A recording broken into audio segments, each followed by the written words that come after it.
कि एक कंटेंट की जर्नी कैसे चलती है, क्या क्या बदलाव आते हैं, कितनी मुश्किलें आती हैं। जैसे नॉर्मल कंटेंट कंपनी है और यदि वो मेट्रोज में है तो उनको दिक्कत नहीं आती। हमने डबल चैलेंज ले रखा है कि हम इंदौर से सारा शूट करते हैं और कंपनी हमारी इंदौर से रन करती है। तो सबसे बड़ा जो चैलेंज आता है वो टैलेंट का आता है। रील बनाने में उतनी रीच है जितनी कंटेंट बनाने में है। डेफिनेटली अभी ना मुझे लगता है कि शॉर्ट फॉर्म कंटेंट की ज़्यादा रीच है, ये हमें एक्सेप्ट करना पड़ेगा। और क्योंकि लोगों का अटेंशन ऑफ स्पेंड टाइम बहुत कम हो गया है, तो ये मैं मानता हूँ, बट स्टिल लोगों को लॉन्ग फॉर्मेट भी पसंद है। आपने हिंदी को पकड़ के रखा है, लेकिन आपने उसको मॉडर्नाइजेशन दे दिया है आपके चैनल पे, ब्लंट में, आपके पूरे कंटेंट में। तो आई थिंक आपने वो नब्ज तो पकड़ ली है। तो और मैं वही पूछूंगा कि ये नब्ज मतलब शुरुआत से क्लियर था कि ये करना है, या करते करते समझ में आया? करते करते समझ में आया।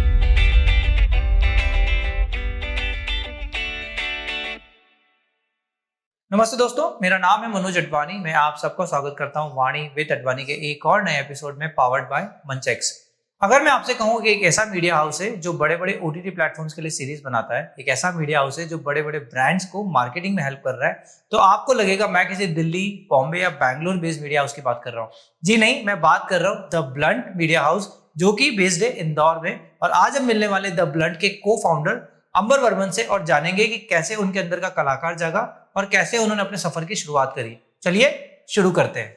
हाय अंबर, वेलकम टू द पॉडकास्ट। हाय मनोज भाई, कैसे हैं आप? बस यार बढ़िया, और इंदौर में खातिरदारी हो रही है अभी तो। वैसे तो इंदौर आपका ससुराल है, बट फिर भी इंदौर की तरफ से और ब्लंट की तरफ से आपका बहुत बहुत स्वागत है। थैंक यू यार।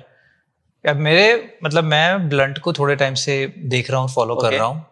तो मुझे हमेशा लगता था कि जो ब्लंट का एक को फाउंडर होगा अंबर, वो बहुत बार वीडियो के सामने आता होगा, लेकिन आई थिंक वो धारणा मेरी गलत हुई। और गलत नहीं हुई, वो होता है ना जो बहुत कुछ कैमरे के सामने दिखा रहा होता है, वो तकरीबन कभी खुद कैमरे के सामने नहीं आता है।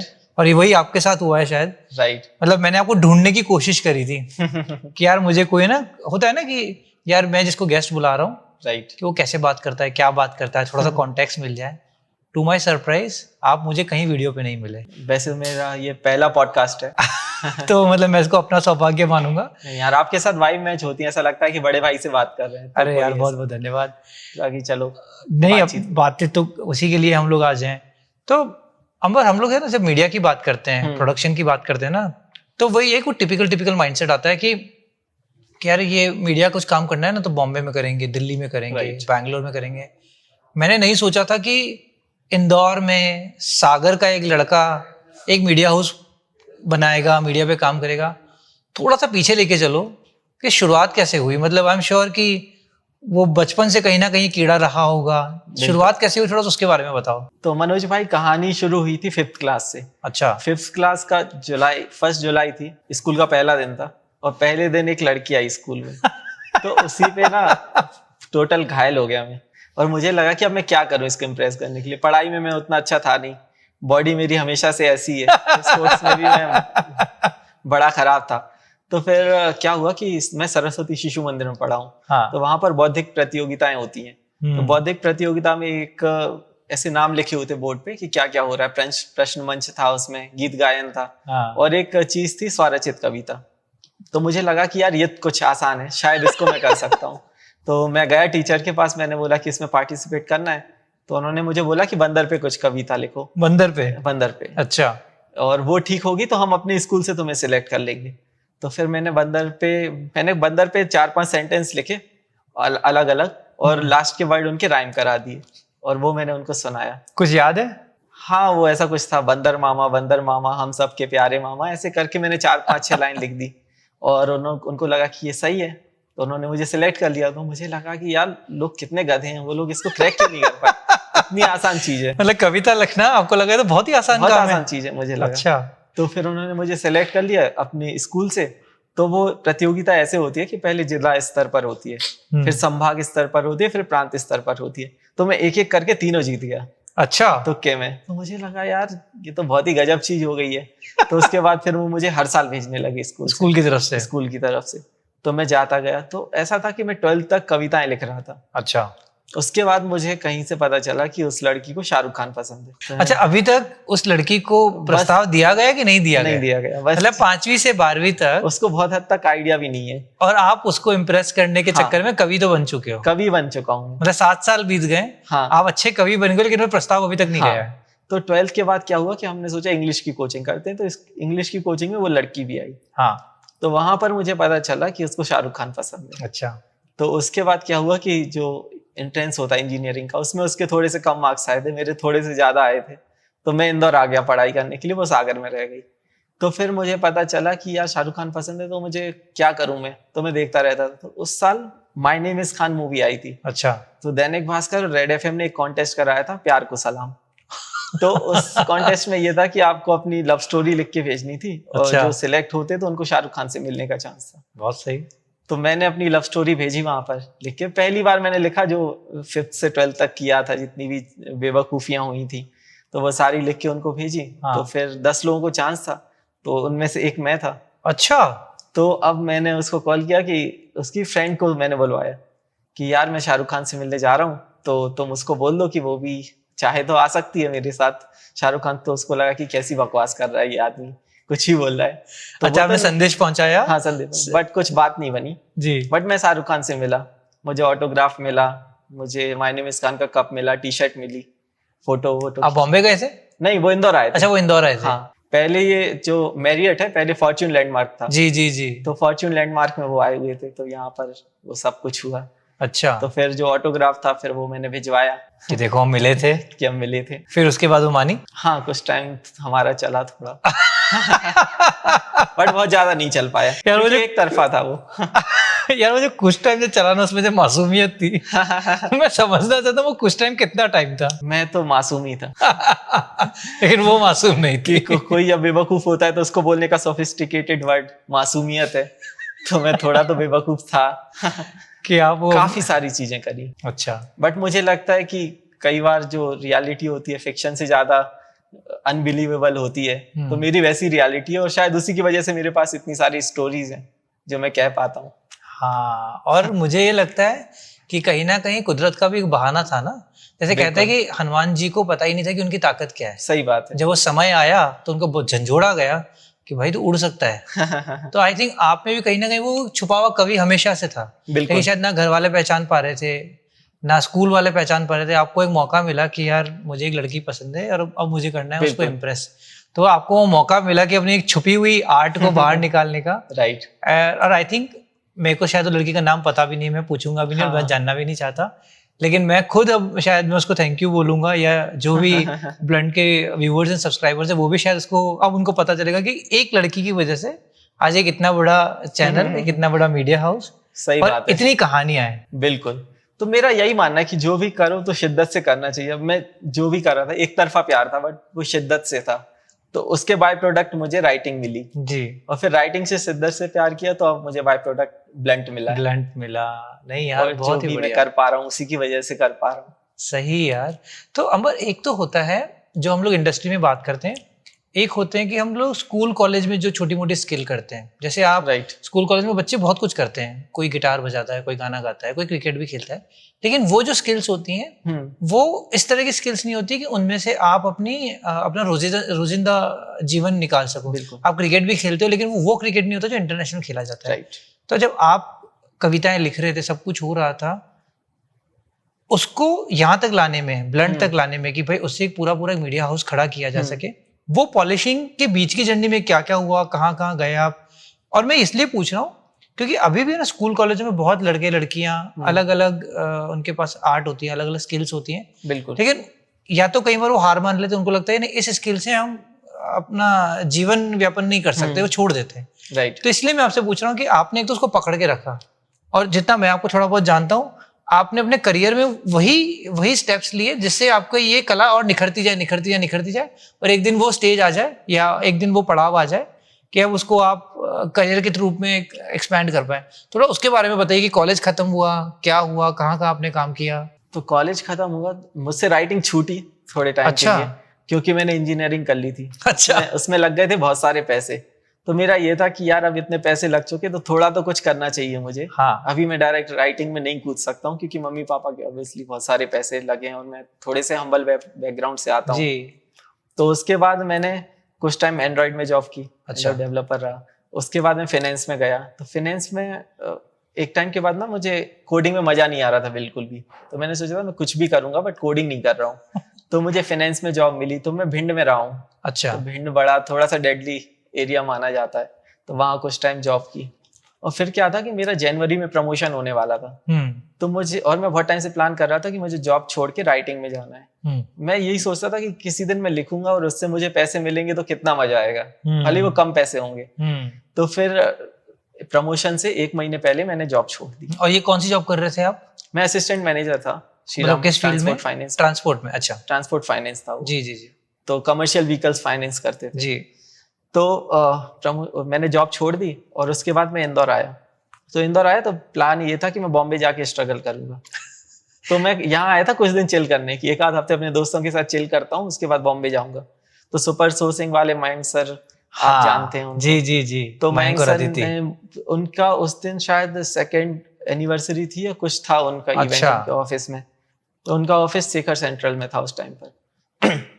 तो मैं उनके ऑफिस गया तो उन्होंने बोला कि यार बॉम्बे क्यों जा रहा है, ऊपर 9th फ्लोर पे एक कंपनी है वीटी फील्ड, तू वहां जाके एक बार देख ले। अच्छा। मेरा नाम बता देना तो शायद वो तुझे इंटरव्यू वगैरह कर लेंगे। तो मुझे ये लगा कि यार राइडिंग के लिए भी किसी का नाम बताना पड़े तो मजा नहीं आया। तो मैं गया वहां पर। तो वहां भी बड़ा इंटरेस्टिंग एक चीज हुई कि वहां पर मैं गया तो वहां की जो एचआर थी बहुत सुंदर थी। मतलब अपन हमेशा से दिल फेंक तो रहे हैं। हाँ, ये तो एडमिट करना पड़ेगा। तो अब उसने मुझे बोला कि आप अपनी लिखी हुई 2 लाइन सुनाओ। मैं उससे पहले इतना सारा कुछ लिख चुका था, मैं 2 लाइन्स वहां पे नहीं सुना पाया। अच्छा, उसको देख के सब ब्लैंक हो गया, मैं टोटल ब्लैंक हो गया। तो फिर उसके बाद बट फिर भी मैं बहुत ज्यादा गिड़गिड़ाया। तो उसने बोला कि चलो ठीक है, एक हिंदी वाले एक सर हैं, कल उनसे मिल लेना एक बारी। तो फिर मैं गया, तो फिर उन्होंने इंटरव्यू जो भी हुई चीजें, उसके बाद उन्होंने बोला कि इंटर्नशिप रहेगी 6 मंथ की अनपेड। मैंने बोला ठीक है, कोई दिक्कत नहीं, इतनी सेविंग्स मैंने कर ली थी कि मैं सरवाइव कर लेता। बट फिर मैंने कुछ अच्छा लिख दिया वहां पर, उनको अच्छा लगा, तो फिर उन्होंने मुझे फुल टाइम जॉब दे दी। उसके बाद फिर मैंने 2.5-3 साल वहां काम किया बीटी फीड्स में। बीटी फीड में जी। और मेरे 4-5 बार प्रमोशंस हुए वहां पर, डेजिग्नेशंस बदली, और वहां पर जो भी हो सकता था मैंने सब कुछ किया। मेरे लिए वो बीटी फीड एक स्कूल है। मैं जो भी अभी कर पा रहा हूँ बीटी फीड की वजह, बीटी फीड को मैं बहुत ज्यादा क्रेडिट देना चाहूंगा उसके लिए। और मैं अपने ऑडियंस के लिए कंफर्म करूं, BT feeds is stage OTT for Bharat. Yes. हाँ यार, उन लोगों ने तो जो बनाया है एक, और मैं देख पा रहा हूँ कि मतलब जिसने वहाँ थोड़ा समय काम किया है उसकी कला क्या निखर के आई है। बिल्कुल बिल्कुल। तो फिर बीटी फीड के बाद क्या हुआ अंबर? बीटी फीड के बाद ये था कि मुझे बीटी फीड का, आपको भी पता होगा कि एक फेस आया था, तो उस फेस में मैं कुछ टाइम तक उनके साथ रहा जी। बट हमारे भी लिमिटेशंस होते हैं जी। तो उसके बाद फिर मुझे दूसरा स्टार्टअप ज्वाइन करना पड़ा, ट्रेल। तो ट्रेल में भी मैंने स्क्रैच से हिंदी ऑडियंस थी उसको बिल्ड किया। पहले वो लोग इंग्लिश में थे, हिंदी मैंने उनकी ऑडियंस बनाई जाकर पूरी। और उसके बाद मुझे एक्सपीरियंस हो गया था और ब्लेंड शुरू करना था। तो आयुष मेरा बचपन का दोस्त है और आयुष का एक स्टार्टअप चल रहा था, अमेरिकन चेस। अच्छा। तो वो लोग भी कंटेंट में कुछ करना चाह रहे थे, हम लोग मिले, हमारी सिनर्जीज मैच हुई और हमने ब्लेंड शुरू किया उसके बाद। तो इस तरह से ब्लेंड की शुरुआत हुई कि मतलब आपने अपनी कला को निखारा बीटी फीड, स्टेज ओटीटी। कहीं ना कहीं मतलब बॉम्बे जाने की कोशिश कर रहे थे, लेकिन वो होता है ना कि वो मतलब कुदरत को ही था कि यार इंदौर से हमें कुछ चाहिए, इंदौर से भी एक मीडिया हाउस होना चाहिए। तो उसकी शुरुआत कैसे होगी? तो उसकी शुरुआत ऐसे होगी कि अंबर एक दिन भटकता हुआ पहुंचेगा और उसको कुछ मिलेगा। नहीं यार, बहुत ही बढ़िया। मतलब ये शुरुआत सुन के ना मुझे भी लगता है कि जो भी अपने इस कॉन्वर्सेशन को देख रहा होगा, सुन रहा होगा ना, कि यार कई बार अपने शहर में रुक के या आप जिस प्रांत में वहां पर रुके, आपको कुछ एक्सप्लोर करना पड़ता है। बिल्कुल। हम लोग क्या करते हैं ना, हमें यही लगता है कि यार जो जैसे आपने भी किया, मैंने भी किया अपनी जिंदगी में, कि यार चलो पूना चल लेते, जो मैं पूना चला गया, चलो सिंगापुर चल लेते हैं। हम लोग है ना अपने वहां रुक के चीजों को एक्सप्लोर करना, और अगर नहीं है तो बहुत बढ़िया है। इसका मतलब आप तो मतलब वो हो गए ना, आप तो first creator, first mover advantage मिलने वाला है। राइट। आई थिंक वो एडवांटेज लेना और उसको फिर उपयोग करना, आई थिंक ये बहुत बड़ी बात है। बिल्कुल। नहीं यार, बहुत बढ़िया। अंबर, अब शुरुआत तो समझ में आ गई कि कैसे हुआ, क्या हुआ। अब एक बात बताओ यार, कि हम लोग जो कंटेंट की बात करते हैं ना, तो आपने जब पहला कंटेंट बनाया था क्या एक्सपीरियंस रहा था? मतलब आई एम श्योर एक्सपीरियंस खट्टे मीठे ही रहे होंगे, यादें बहुत रही होंगी। क्या हुआ था जब आपने पहली बार सोचा कि चलो अब एक को फाउंडर मिल गया है, अब शुरू करते हैं ब्लंट? तो जब पहला वीडियो शुरू करने की बात आई होगी या पहला कंटेंट शूट करने की बात आई होगी, तो वो अनुभव कैसा रहा? किसके साथ किया था? थोड़ा बताओ उसके बारे में। पहला एक्सपीरियंस खट्टा मीठा तो नहीं था, खट्टा ज्यादा था। मैं आपको बताऊं तो, क्योंकि हमने लॉकडाउन में ही शूट किया था, तो उस अच्छा। टाइम 20 लोगों को इकट्ठा होने की परमिशन थी। और ना मैंने पहले शूट देखा था, ना मेरे पार्टनर आयुष ने देखा था। हाँ। तो हमें कोई आइडिया नहीं था कि कैसे शूट करते हैं। बॉम्बे में एक सस्ता डायरेक्टर मिल गया था जो अच्छा। 5,000 रुपए में वीडियो डायरेक्ट कर रहा था, तो हमने सोचा ठीक है तू आ जा यहाँ पे। बट हमारा शुरू से ये क्लियर था कि हम डे 1 से बड़े एक्टर को लेके आएंगे ताकि हाइप बने।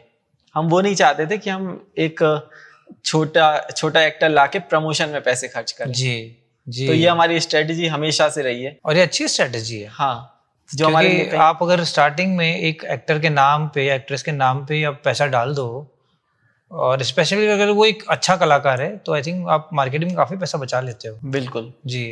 तो हमने निखिल विजय को कास्ट किया था पहले वीडियो में। अच्छा। हाँ, तो निखिल विजय का भी ऐसा था कि यार उसको ये यकीन नहीं हो रहा था कि इंदौर में कुछ लोग शूट कर रहे हैं। तो उसने बोल दिया था कि देखो यार मैं आ रहा हूँ भाई, लेकिन मैं शूट से पहले पैसे लूंगा। अच्छा, एडवांस। ठीक है आ जाओ। तो उसको पैसे दे दिए। और शूट के लिए ना हमें घर चाहिए था, तो घर ढूंढने में बड़ी मुश्किल हुई। अच्छा। हम ब्रोकर से बात करते थे, लोगों से बात करते थे। तो हम थोड़े से अनलकी थे क्योंकि उसी टाइम राजकुंद्रा वाला इंसिडेंट हो गया था। तो लोगों को लग रहा था कि पता नहीं हम क्या शूट कर देंगे। अच्छा। तो हमें घर नहीं मिला, फिर बहुत मुश्किल से हमें घर मिला और हमने जैसे तैसे टीम इकट्ठी की। और वो ना हम सबकी पहली जॉब थी। अच्छा। मेरी एज अ प्रोड्यूसर पहली जॉब थी। जो डायरेक्ट कर रहा था वो पहली बार बड़ा वीडियो डायरेक्ट कर रहा था। एडीज नए थे, जो शूट कर रहे थे वो वेडिंग फोटोग्राफी करते थे उससे पहले। अच्छा। तो सारी नई टीम थी। फिर हमने जैसे तैसे उसको शूट किया और आउटपुट अच्छा निकल के आया। पहले वीडियो में हमें अच्छा रिस्पॉन्स मिला। अच्छा। उसके बाद ये जर्नी शुरू हुई। मतलब पहले वीडियो का भले अनुभव खट्टा रहा, हाँ, बट जो आउटपुट मीठा आया फल मीठा रहा फल उसका। मीठा था। सही है यार। तो अब मान लो चलो पहले वीडियो में तो जो हुआ सो हुआ अम्बर, लेकिन ओवरऑल जब हम कंटेंट की बात करते हैं ना, तो कितनी मुश्किल आती है यार एक कंटेंट कंपनी चलाने में, एक मीडिया कंपनी चलाने में, किस तरह की तकलीफें आती हैं? और अगेन मैं क्यों ये पूछ रहा हूँ, क्योंकि ना आज भी बहुत लोगों को लगता है, मतलब जैसे मैं भी ये पॉडकास्ट रन करता हूँ, तो बहुत लोगों को लगता है करना क्या है यार, कैमरा ऑन करके सामने बैठना ही तो है ना। राइट। तो मैं इसीलिए मैं चाहता हूँ कि अगर कोई नया लड़का या नई लड़की ये देखे तो उसको समझ में आए कि एक कंटेंट की जर्नी कैसे चलती है, क्या क्या बदलाव आते हैं, कितनी मुश्किलें आती हैं। जैसे नॉर्मल कंटेंट कंपनी है और यदि वो मेट्रोज में है तो उनको दिक्कत नहीं आती। हमने डबल चैलेंज ले रखा है कि हम इंदौर से सारा शूट करते हैं और कंपनी हमारी इंदौर से रन करती है। तो सबसे बड़ा जो चैलेंज आता है वो टैलेंट का आता है। तो लोकल टैलेंट, एक प्रॉब्लम हमने जो फेस की कि लोकल टैलेंट ना कम पैसों में भले ही काम नहीं करेगा, बट वो ऐसा नहीं कि काम कर ले और उसको एज अ अपॉर्चुनिटी देखे। अच्छा। ये एक चैलेंज हमें फेस करना पड़ता है रेगुलरली कि लोग हमें नहीं मिलते यहाँ पर। अच्छा, मतलब फ्री बैठ जाऊंगा घर पे लेकिन कम पैसों में काम नहीं करूंगा। राइट। तो हमने शुरू इसीलिए किया था कि एमपी के लोग ना बॉम्बे जाके बहुत मचा रहे हैं। तो हमारा ये था कि यार जब वहां जाके मचा रहे हो तो यही मचा लो यार। तो हमने इसलिए ब्लंट यहाँ पर शुरू किया कि बॉम्बे लोगों को ना भागना पड़े, यहीं पर उनको अपॉर्चुनिटीज मिल सके। तो मतलब आप बोल रहे हो कि मोटे मोटी जो सबसे बड़ी तकलीफ आ रही है वो आ रही है टैलेंट की। और उसके अलावा और यहाँ पर शूट का कल्चर थोड़ा सा नया है, लोगों ने उतना शूट नहीं देखा है, तो वो भी एक प्रॉब्लम रहती है। प्रॉब्लम भी और एडवांटेज भी है, क्योंकि अभी जैसे भोपाल में बहुत ज्यादा शूट का कल्चर आ चुका है। अच्छा। तो वहाँ पे प्रॉपर्टीज बहुत महंगी है। जैसे मैं आपको गुल्लक के घर का एग्जांपल बताता हूँ कि गुल्लक वाला जो घर था, अभी पहले वो उनको मिल गया होगा शायद 30,000 रुपए महीने में। अब आज उस घर को 50,000 रुपए पर डे पे मिल रहा है वो घर शूट के लिए।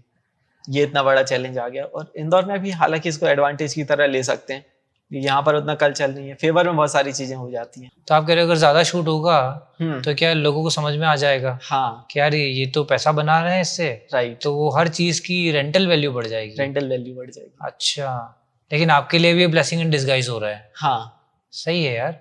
तो अब अपने बात करें कि यार पहले शूट में क्या दिक्कत आई, ओवरऑल जो टिपिकली टीयर 2 सिटी की प्रॉब्लम, तो आई थिंक वो हर फाउंडर, आप मीडिया में तकलीफ में हो तो जब मैं नॉर्मल टेक्नोलॉजी फाउंडर से बात करता हूँ तो उनको भी यही लगता है कि यार टैलेंट नहीं मिल रहा है। राइट। क्योंकि जो अच्छा टैलेंट है वो बाहर निकल जाता है। वो बैंगलोर चला गया, वो दिल्ली चला गया, उसको वहाँ काम करना है। और हमारा अच्छा टैलेंट रील बनाने लगता है। अब रील की बात करते हैं, आप बताओ अमर, हाँ। आपको लगता है कि रील बनाने में उतनी रीच है जितनी कंटेंट बनाने में है? डेफिनेटली अभी ना मुझे लगता है कि शॉर्ट फॉर्म कंटेंट की ज़्यादा रीच है, ये हमें एक्सेप्ट करना पड़ेगा। और क्योंकि लोगों का अटेंशन ऑफ स्पेंड टाइम बहुत कम हो गया है, तो ये मैं मानता हूँ, बट स्टिल लोगों को लॉन्ग फॉर्मेट भी पसंद है। लोग जब फ्री होते हैं तो वो लॉन्ग फॉर्मेट देखना पसंद करते हैं। जैसे आप नेटफ्लिक्स पर भी देखोगे कि एक एक एपिसोड की बहुत लंबी लंबी सीरीज होती है, 3 हाँ, सीजन्स। हाँ, और ये हमने अभी देखा, अभी हमने रिसेंटली एक सीरीज शूट की है, प्यार वर्सेस ओसी सीजन 2। हाँ। तो उसमें हमने 15 मिनट्स के एपिसोड्स बनाए। तो हम इतने सारे कमेंट्स हैं कि यार आपने बहुत छोटे एपिसोड्स बनाए, नेक्स्ट टाइम बड़ा बनाना। मतलब आप बोल रहे हो कि अच्छा बनाओगे तो लोग लंबा देखने को भी हाँ तैयार बिल्कुल हैं। बिल्कुल। जी। लेकिन रील में भी ना, रील में भी अगर आप देखोगे ना, अगर ये मेरा पर्सनल ऑब्जर्वेशन है कि रील में भी 2 तरह के कंटेंट प्रोड्यूसर हैं। एक तो है जो पर्टिकुलर अपना सेगमेंट पकड़ रखा है, वो फिनटेक हो सकता है या फिटनेस हो सकता है, जिसमें वो टिप्स शेयर कर रहे हैं अपने ऑडियंस के साथ। लेकिन एक ये सेगमेंट बहुत छोटा है। ये सेगमेंट तो मुश्किल से, आई कुड बी रॉन्ग, मेरे पास कोई नंबर्स नहीं है, लेकिन मुझे लगा ये सेगमेंट तो 10-15% ही है। हाँ। बाकी का जो 80-85% सेगमेंट है, वो लोग वही ट्रेंडिंग गानों पे या तो नाच रहे हैं या लिपसिंग कर रहे हैं। तो मुझे ऐसा लगता है उसमें एज ए आर्टिस्ट क्या कर रहे हैं वो, मतलब आपका क्या उसमें इनपुट है कि एज ए आर्टिस्ट में उसमें क्या ही हो रहा है? डू यू थिंक मतलब कुछ हो रहा है उसमें एज ए आर्टिस्ट जो मैं नहीं देख पा रहा हूँ? मैं आपको 2 लाइन बताता हूँ अपनी, जो मैंने ही लिखी थी, कि अभी ना ऐसा लोगों को लगता है कि जैसे वो रील बना रहे हैं, जॉब करते हैं उसके साथ में रील बना रहे हैं, तो भीड़ से अलग होके कुछ काम कर रहे हैं।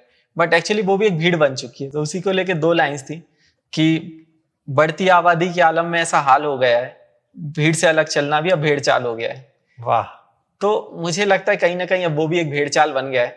थोड़े टाइम वो रहेगा, फिर लोगों को चीजें फिगर आउट होंगी कि हमें स्टैंड आउट करना पड़ेगा, तो फिर किसी नई चीज के लिए भेड़ चाल बनेगी। सही है यार, मतलब बहुत गहरी बात बोल दी आपने ये बोलते बोलते, कि अब मतलब अलग करना भी भेड़ चाल हो चुका है। सही है यार। तो ये मैं वही, मतलब मैं देख रहा हूँ कि इंस्टाग्राम भले यंगस्टर्स उस तरफ जा रहे हैं, लेकिन जो मैंने कहा कि उसमें आर्टिस्टिक कुछ है नहीं, क्योंकि एक गाना चल रहा है, आप उसी के स्टेप्स फॉलो कर रहे हो। तो यार अब अगर हम कलाकार की बात करें ना, और स्पेसिफिकली आपने तो जो लाइन पकड़ी है यार, हिंदी, हमारे वहां पर आज भी, क्योंकि हम लोग वेस्ट को फॉलो करते हैं, आज की जनरेशन अपने को जेन ज़ी बुलाती है, तो हम लोग नेटफ्लिक्स देख रहे हैं, है ना, हम लोग सीरीज बात करते हैं तो हम लोग नेटफ्लिक्स की सीरीज की बात करते हैं, फ्रेंड्स देख रहे हैं, सूट्स देख रहे हैं। तो यार आपको क्या लगता है यार, हिंदी कंटेंट अब कहाँ जा रहा है? मतलब और आपकी जो स्ट्रेंथ है हिंदी, मैं इनफैक्ट आपसे जितने से बात कर रहा हूँ, जितने आपका जो शब्दों का उच्चारण है, आप जो शब्द यूज कर रहे हो, आपको क्या लगता है हिंदी कंटेंट क्या कर सकता है और अभी तक क्या कर रहा है? तो मुझे लगता है कि अब फाइनली हिंदी को जाकर कूल माना जाने लगा है। और मैं आपको एक एग्जांपल देता हूँ कि यदि करण जौहर गैंग्स ऑफ वासेपुर बनाता या फिर Anurag Kashyap Student of the Year बनाता, तो दोनों कैसी मूवीज बनती। तो हर आदमी की एक वॉइस होती है। तो अब हिंदी के लोग थोड़ा बाहर आ रहे हैं और वो स्टोरीज बता रहे हैं जो वो उन्होंने देखी हैं, जो जीवन जिया है, तो शायद वो उसमें एक्सेल कर पा रहे हैं। और इसका एग्जांपल अनुभव सिन्हा भी है, यदि आप जानते हो, जिन्होंने अभी मुल्क मूवी बनाई है। जी। तो उससे पहले ना वो बहुत अलग तरीके की मूवी बना रहे थे, कैश बना रहे थे, उन्होंने तुम बिन मूवी बनाई। बट फाइनली जाकर उनको समझ में आया कि उनकी जो रूट्स हैं वो बनारस के हैं। उसके बाद उन्होंने मुल्क बनाई, आर्टिकल 15 बनाई। तो जब उनको अपनी वॉइस मिली तो उसके बाद वो काफी अलग लेवल पर पहुंच चुके हैं। तो मेरा भी यही है, शुरू में हमने भी कोशिश की कुछ अलग तरीके के वीडियोस बनाने की, बट फिर हमें समझ आया कि मैं जहाँ से आता हूँ मुझे वहाँ की स्टोरीज कहनी चाहिए, तो मैं उनको बेहतर तरीके से कह। नहीं यार, ये बहुत आपने अच्छा इंसाइट दिया कि कई बार हम लोग है ना अपने पहचान से भागने की कोशिश करते हैं। हम लोग है ना वो भीड़ का हिस्सा बनने की कोशिश करते हैं। हमको लगते हैं कि अगर हमने ये भाषा नहीं बोली, हमने इस तरह के कपड़े नहीं पहने, तो शायद हम इनका हिस्सा नहीं बन पाएंगे। राइट। और वो कोशिशें कई बार नाकाम हो जाती है। बिल्कुल। क्योंकि वो हमारी रूट्स ही नहीं है ना, हम असलियत में वैसे हैं ही नहीं। सही बात। हम वैसी बातें नहीं करते, हम वैसे कपड़े नहीं पहनते। लेकिन जो आपने बताया, अनुभव सिन्हा का आपने एग्जाम्पल दिया, और आपने खुद का एग्जाम्पल दिया, क्योंकि आपको आपकी स्ट्रेंथ पता होनी चाहिए, आपको अपने रूट्स, और अगर आप अपने स्ट्रेंथ से रिलेटेड काम करोगे बिल्कुल तो वो हमेशा बनेगा। मैं अभी कुछ दिन पहले, क्योंकि मैं इसी बात पर थोड़ा सा वो डबल डाउन करता हूँ, मैं ना कुछ दिन पहले एक फाउंडर के साथ, काफी सीनियर फाउंडर, मैं उनका नाम नहीं लूंगा अभी क्योंकि हमारे काफी वाद विवाद हमारा काफी होता रहता है। तो वो समझा रहे थे मुझे ये चीज कि यार इंसान को है ना कभी अपने एस्पिरेशन के ऊपर करियर नहीं बनाना चाहिए। बिल्कुल। एस्पिरेशन इमोशनल होते हैं। बिल्कुल बिल्कुल आज आपने जोश जोश में देख लिया कि मैं शाहरुख खान बनना चाहता हूँ, वो इमोशन है। सही बात है। आदमी को करियर बनाना चाहिए अपनी स्ट्रेंथ पे। अगर बिल्कुल। आपको पता है कि आपकी स्ट्रेंथ हिंदी है, आपकी स्ट्रेंथ कुछ भी इस तरह का कोई है, जैसे आपने पहले से पकड़ के रखा कि यार जो मेरी स्ट्रेंथ है वो है आर्टिस्ट, मैं लिख सकता हूँ, मैं बना बिल्कुल। सकता हूँ और मैं हिंदी में बनाऊंगा। आई थिंक ये एक अच्छा इंसाइट था जो एक नए एंटरप्रेन्योर के लिए, या फॉरगेट नॉट एन एंटरप्रेन्योर, एक आर्टिस्ट के लिए उसको अपनी स्ट्रेंथ पकड़ के रखनी है। बिल्कुल जी। तो आपको उसी स्किल को लेके फ्रंट फुट पे खेलना चाहिए जिसमें आप बेस्ट हो। तो अभी मुझे पता है कि यदि कल मेरे सारे एम्प्लॉयज भी चले जाएं तो मैं अकेला स्टोरी लिख के बना सकता हूँ वीडियो। यार ये बहुत बड़ी बात बोल दिया उमर आपने। मतलब ये अब इसको मैं एरोगेंस कहूँ या मैं इसको कॉन्फिडेंस कहूँ, कुछ भी हो, दोनों में से कुछ भी हो, लेकिन ये बहुत गहरी बात है कि अगर एक फाउंडर को अपने आप पे इतना आत्मविश्वास होता है तो। क्योंकि हम लोग कई बार सुनते हैं, अभी मैं जोमेटो के फाउंडर दीपेंद्र गोयल, उनसे किसी ने पूछा कि अगर सब कुछ आज खत्म हो जाए तो बोले फिर से शुरू कर सकता हूँ। बिल्कुल मैं कर सकता हूँ 100%, क्योंकि स्टोरी तो मैं लिख रहा हूँ, टेक्निकल लोग तो कहीं से भी आ जाएंगे। अंबर, अब अपन बात करें ना इंस्टाग्राम की, और ये जो आज के सो कॉल्ड आर्टिस्ट हैं, और आप भी बोल रहे हो कि यार बनाना होगा तो मैं फिर से अकेले भी बना सकता हूँ, बट मेरा मानना ऐसा रहता है कि एक अच्छी टीम है ना आपको बहुत शक्ति देती है। बिल्कुल। कि आप हो ना हो, क्योंकि यार देखो इवेंचुअली यार हम हैं तो इंसान ना, कभी हमारे घर में इमरजेंसी है, कभी हम बीमार हैं। बिल्कुल। तो आई एम श्योर कि ब्लंट के पीछे भी जो एक जो टीम खड़ी होगी बहुत स्ट्रांग होगी। तो आपकी इनिशियल हायरिंग कैसे रही थी? क्योंकि एक तो होता है ना कि यार किसी को किसी बिजनेस के लिए हायर करना, कि अपन ने बिजनेस बना रहे हैं, अब आप क्या पिच करते थे, सामने वाले को क्या समझ में आता था और कैसे जुड़ता था आपके साथ? तो थोड़ा सा उस हायरिंग के बारे में बताओ। तो मैं आपकी बात से पूरी तरीके से सहमत हूँ कि मैं अकेले बना लेता, बट अभी मैं जितने बेहतर तरीके से बना पाया हूँ वो टीम की वजह से और अपने फाउंडर्स की वजह से बना पाया हूँ। तो शुरुआत में सबसे पहली हायरिंग हमारी योगेश थी। अच्छा। तो उस टाइम ने सिर्फ इंस्टाग्राम पेज बनाया था, उसको एज ए इंटर्न हायर किया था, वो आ गया था एज ए इंटर्न। और फिर पहले वो एज ए इंटर्न आया, फिर उसने लिखना शुरू किया, उसके बाद उसने वीडियो डायरेक्ट किए, और अभी जाके वो एग्जीक्यूटिव प्रोड्यूसर है। तो मेरे बाद कंपनी में सबसे बड़ी डेजिग्नेशन योगेश की है। और योगेश मिला कैसे आपको? इंस्टाग्राम पे। अच्छा, इंस्टाग्राम पे मिला। मतलब वो आपको फॉलो कर रहा था? हाँ, हमने पोस्ट डाला था कि हम हायर कर रहे हैं, और तो उसने ज्वाइन कर लिया था। फिर जब वो पहली बार मिला तो उसको भरोसा आया कि ये लोग कुछ तो कर सकते हैं, तो फिर वो जुड़ा रहा, अभी भी हमारे साथ है। तो काफी ग्रोथ हुई है योगेश की, और योगेश के साथ हमारी भी काफी ग्रोथ हुई है। सही। और उसके अलावा मैं स्कंद के बारे में आपको बताना चाहूंगा कि स्कंद बहुत ज्यादा, जो मैं बोलना चाहूंगा कि सबसे ज्यादा जो मेहनती हमारी हायरिंग थी वो स्कंद थी। तो जब हम अपना पहला वीडियो बना रहे थे तो ललितम जो डायरेक्टर हैं वो उसको डायरेक्ट कर रहे थे। ललितम ने बनाया कि एक बंदा है फ्री में आना चाहता है, तो मैंने बोला कि यार हमारा बजट नहीं है, फ्री में आ जाएगा, बट मैं उसका रहना बस दे पाऊंगा और कुछ नहीं कर पाऊंगा। तो उसने बोला ठीक है, फिर भी वो आना चाहता है, तो वो आया। और स्कंद ने जो शूट में डेडिकेशन दिखाया तो मैं फैन हो गया उसका। मैंने स्कंद का रोल क्या था उस टाइम पर आपके यहाँ? उस टाइम वो असिस्टेंट डायरेक्टर था। अच्छा। तो मैंने उसको हायर किया फुल टाइम। उसके बाद स्कंद ने आगे जाकर हमारे लगभग 50 से ज्यादा वीडियोस डायरेक्ट किए। अरे सही। 3 वेब सीरीज डायरेक्ट की। अभी स्कंद क्राइम पेट्रोल कर रहा है। अच्छा। हाँ जी, बहुत ही बढ़िया। और उसके अलावा प्रखर जो हमारा रेवेन्यू हेड था, तो प्रखर फाइनल ईयर में था और वो हमसे मिला, तो कॉन्फिडेंस देखा उस पर और हमने उसको हायर कर लिया, और उसको हमने अपनी पूरी की पूरी सेल्स टीम हेड करने दे दी थी। तो हमें जब कोई देखता है ना कि ये बंदा कर सकता है तो हम उसको मौका देते हैं, और लोगों टाइम पे हमें प्रूव भी करते रहे। नहीं, वही होता है ना कि अगर आप सही इंसान को सही समय पे मौका दो तो वो आपको याद रखता है। बिल्कुल। मैं हमेशा मतलब मैं क्योंकि फाउंडर से मिलता हूँ, और ये मैंने सिर्फ सुना नहीं है, ये मैंने अपनी आंखों के सामने देखा है।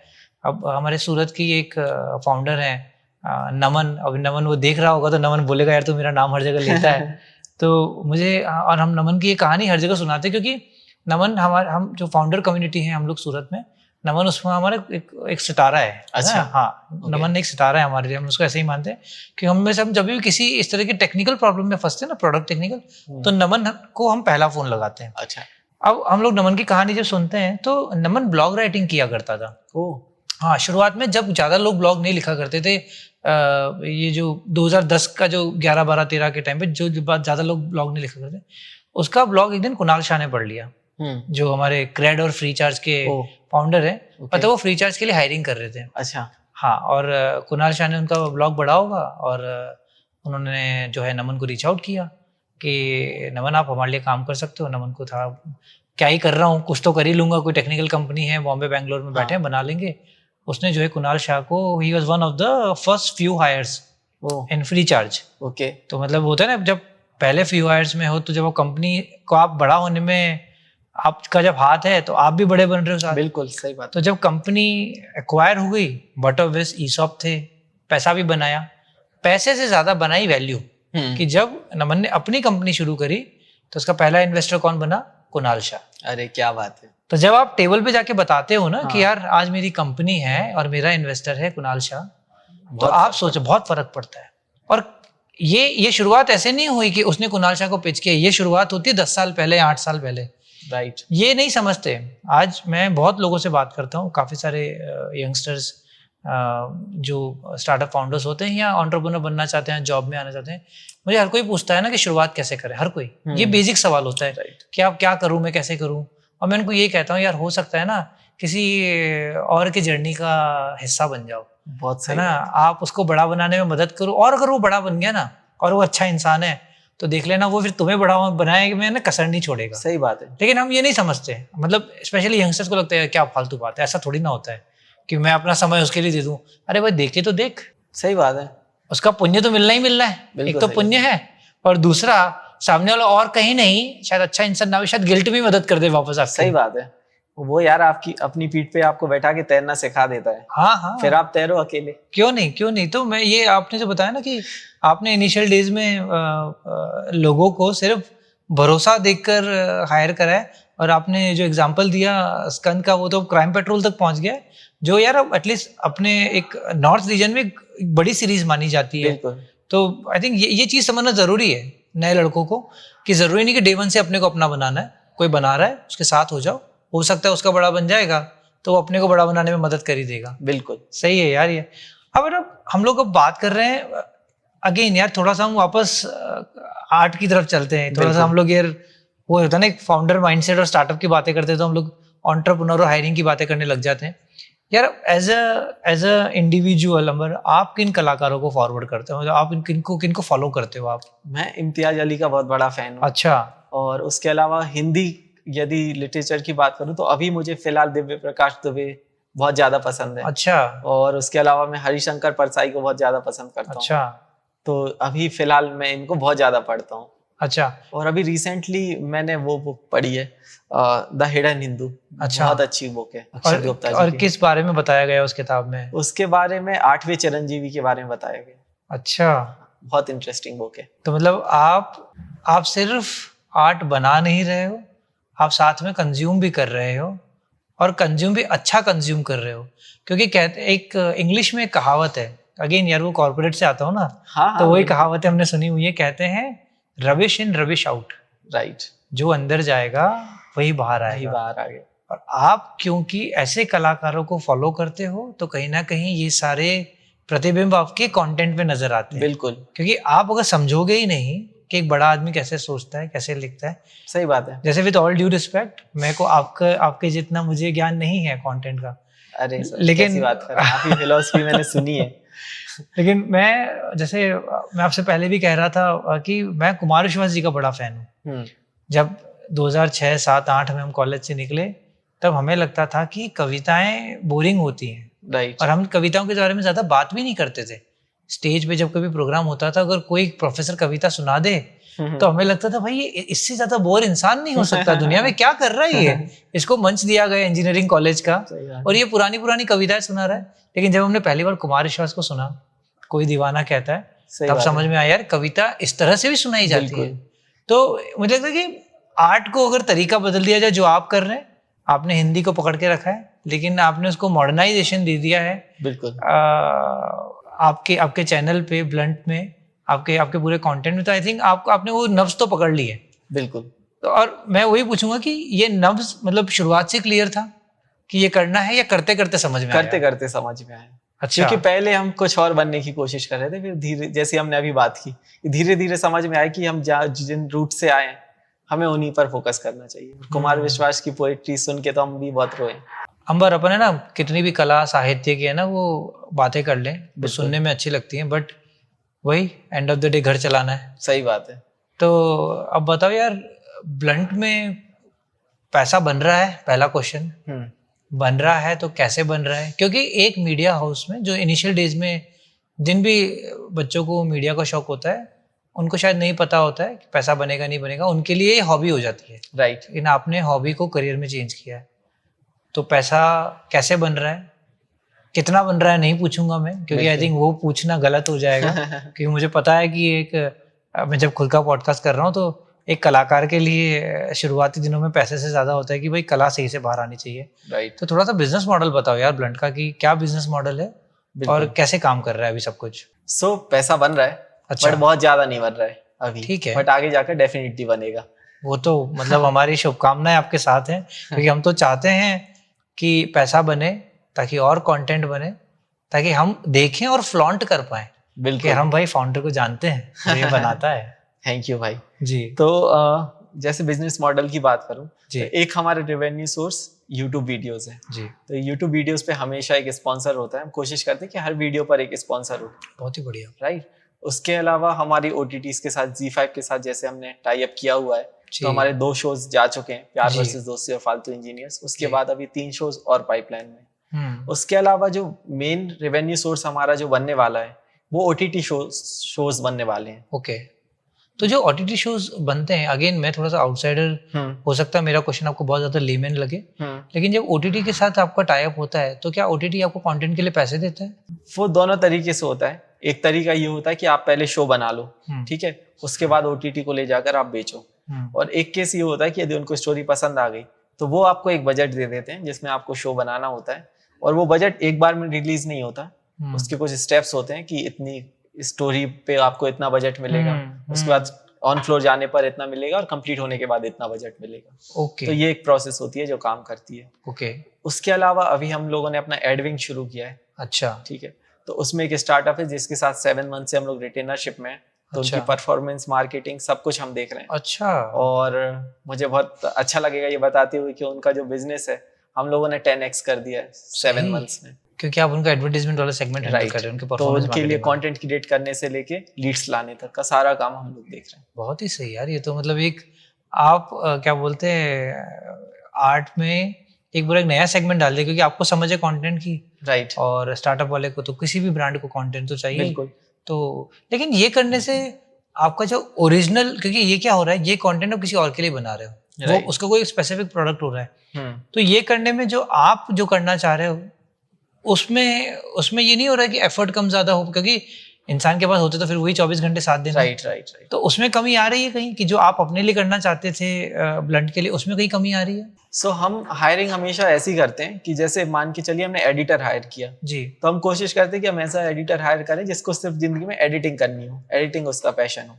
तो एड विंग के लिए हम लोगों ने अलग विंग बनाई है जिसमें ऐसे लोग हैं जिनको सिर्फ एड्स ही बनाने हैं। उनको एड बनाने में मजे आते हैं। अच्छा। तो एड विंग अपना अलग वर्क करता है और हम लोग यूट्यूब के लिए अलग काम करते हैं, और शोज जब हम बनाएंगे तो उसके लिए अलग तरीके से लोग होंगे जो उस पर काम कर रहे होंगे। तो आपने टीम को ही अलग कर दिया, ये नहीं कि इसी टीम से। बिल्कुल। हाँ यार, ये समझना जरूरी है। बट हम साथ में बैठते हैं, जैमिंग करते हैं कि क्या बना सकते हैं, क्योंकि अल्टीमेटली वो भी एक स्टोरी टेलिंग है। करेक्ट। बस उसमें ये होता है कि आपके पास सेकंड्स में बतानी होती है स्टोरी, और वैसे वहां पर थोड़ा ज्यादा टाइम होता है आपके पास। राइट। एक है ना, एक और मेरा इसी के अराउंड, मोनेटाइजेशन के अराउंड एक क्वेश्चन है, क्योंकि आपने भी बताया कि आप लोग स्पॉन्सर के थ्रू पैसा कमा रहे हैं। राइट। आप OTT के साथ जो टाइप करते हैं वहां से पैसा बनता है। यूट्यूब मोनेटाइजेशन जो हम लोग आज तकरीबन हर कंटेंट क्रिएटर से ये पूछा जा रहा है, और मैं तो पूछता ही हूँ कि सही में कि यूट्यूब मोनेटाइजेशन से बहुत पैसा बनता है? मैं ऑनेस्टली बताऊं तो मुझे लगता है कि फेसबुक मोनेटाइजेशन से ज्यादा पैसा बनता है। अच्छा। यूट्यूब से भी बनता है, बट उनके व्यूज फिर मिलियंस में आने चाहिए।